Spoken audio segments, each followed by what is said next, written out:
Alam mo, Jessica, sana hindi na lang kita nakilala.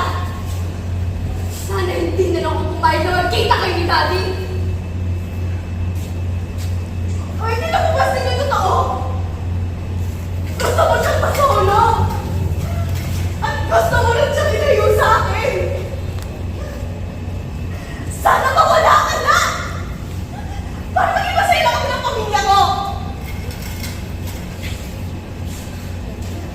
Mawala? Kulit gusto mo akong mawala? Para lang masolo mo si Daddy? Hindi yun yung sinabi ko.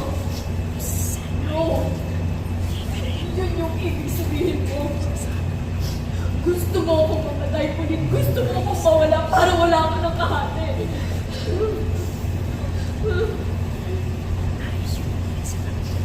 That's the cruelest thing anyone has ever said to me, Colleen.